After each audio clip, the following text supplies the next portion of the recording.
Hai teman-teman, perkenalkan nama saya Ahmad Edel Koja Elisha. Sekarang saya berada di kelas 12 di SMA Negeri 8 Kota Jambi. Di sekolah, saya merasakan cuaca dan suhu yang sangat panas. Di sekolah juga tidak banyak tempat yang bisa dimanfaatkan sebagai tempat berteduh.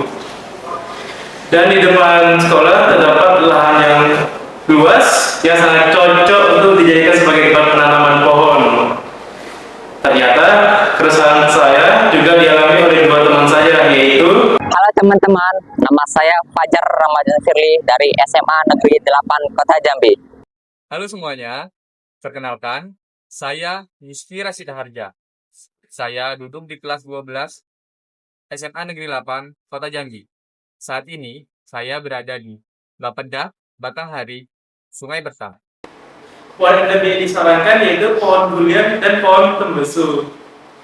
Singkat cerita, selama saya melakukan perjalanan presisi, saya bertemu dua teman saya yang juga ikut merasakan keresahan yang saya alami, yang saya ceritakan di awal. Kami bertiga pun bersatu dan kami melakukan perjalanan untuk mencari bibit di persemaian pembibitan Sungai Bertam, Batanghari. Di situ kami mendapatkan berbagai jenis bibit, dari bibit pohon endemik dan bibit pohon buah-buahan yang jumlah ratusan. Wow. Bibit jumlah ratusan tersebut tidak mungkin kami tanam secara bertiga. Oleh karena itu, kami disarankan oleh guru pembina kami untuk mengajak seluruh organisasi yang ada di SMA Negeri 8 Kota Jambi untuk ikut bergotong royong melakukan penghijauan di sekolah yang dibungkusi dengan program presisi.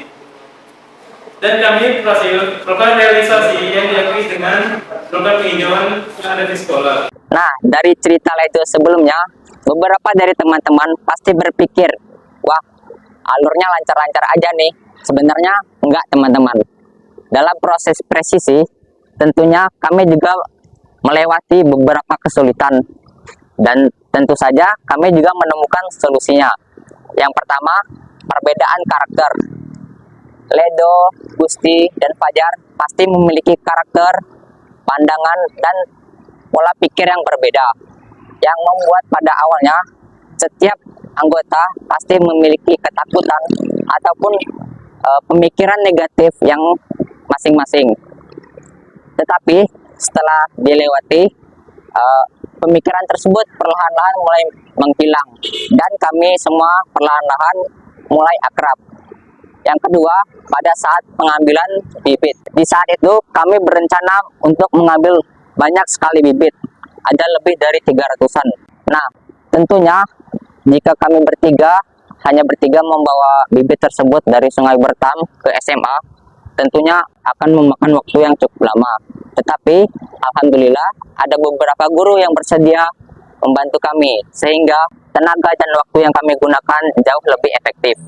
Dan yang terakhir, ketika hari penanaman di lahan yang seluas ini, tentunya jika hanya kami bertiga yang menanam, itu akan memakan banyak sekali tenaga dan waktu yang tentunya akan membuang-buang waktu saja.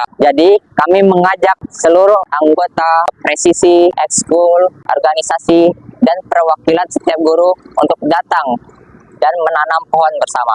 Di sini, saya akan menceritakan pengalaman berharga yang dialami oleh tim kami.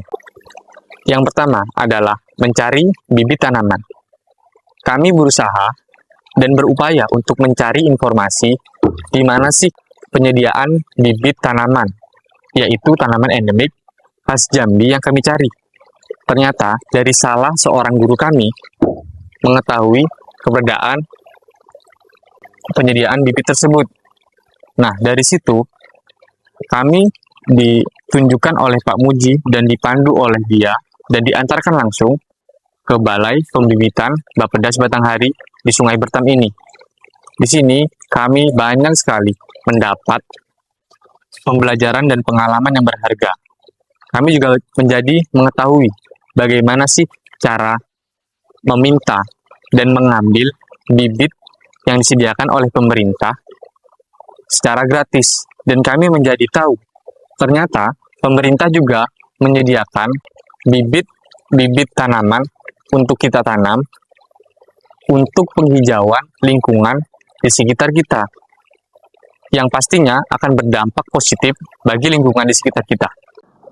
Perubahan yang saya alami sama presisi ialah saya jadi belajar lebih mandiri dan disiplin. Saya juga belajar untuk bekerja sama dengan baik dengan rekan setim. Saya juga belajar untuk memanfaatkan waktu sebaik-baiknya, dan saya juga belajar untuk cara bersabar dalam menghadapi masalah. Perubahan diri atau pengembangan diri yang saya rasakan selama saya mengikuti proses presisi ini dari awal hingga saat ini, yaitu sama saya jadi lebih peduli sekitar. Awalnya saya orang yang sangat cuekan, tidak mau kenal guru, tidak mau kenal teman di luar kelas, ataupun tidak mau peduli dengan lingkungan di sekitar. Tapi setelah mengikuti presisi ini, itu sudah mulai berhilang. Dan saya juga lebih peduli sekitar, seperti mengenal beberapa guru baru, teman baru, dan belajar untuk lebih peduli lingkungan. Saya mendapat yang sangat banyak yang diberikan oleh alam dan lingkungan. Ada beberapa kutipan yang saya baca mengenai lingkungan. Yang pertama adalah, belajarlah dari alam, karena alam bisa memberikan pembelajaran dan keindahan yang tak ternilaikan. Berikanlah yang terbaik kepada alam, maka alam akan memberikan yang terbaik kepadamu.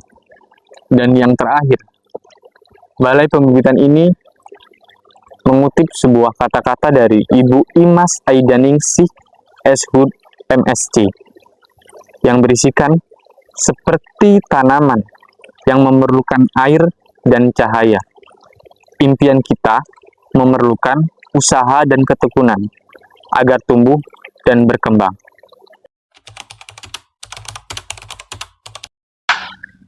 Assalamualaikum warahmatullahi wabarakatuh. Perkenalkan, saya Oki Akbar, salah satu dosen di Universitas Jambi yang kali ini berkesempatan untuk menanggapi program presisi yang telah dilakukan di beberapa sekolah di Kota Jambi. Saya berkesempatan menjadi penanggap program presisi di SMA Negeri 8 Kota Jambi.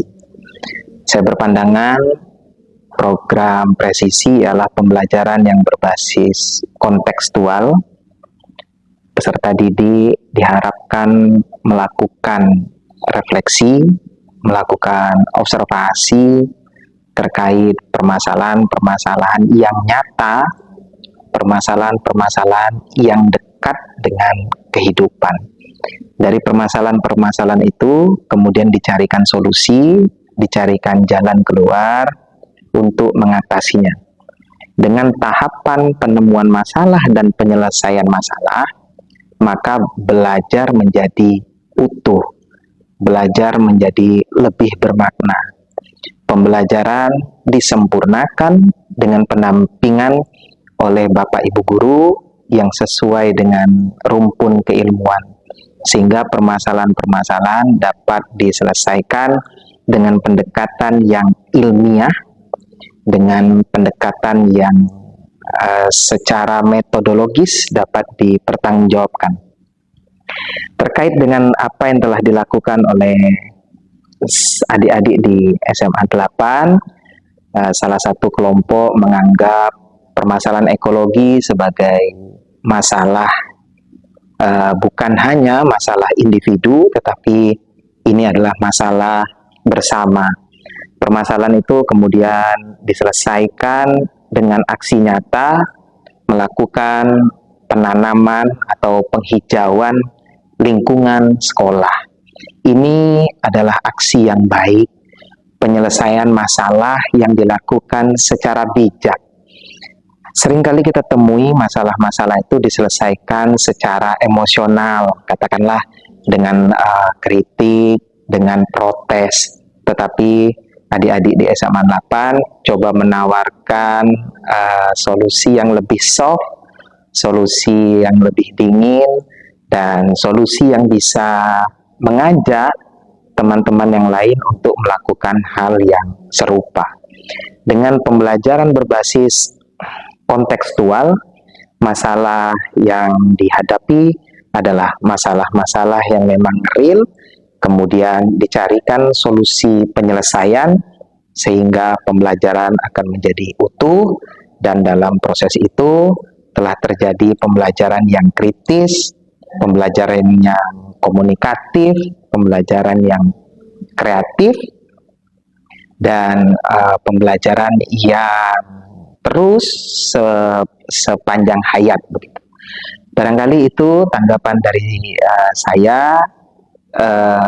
Cukup keren apa yang telah dilakukan oleh adik-adik SMA 8. Saya salut dan semoga ini akan menjadi virus kebaikan sehingga teman-teman yang lain juga ikut serta melakukan hal-hal baik demi kebaikan bersama.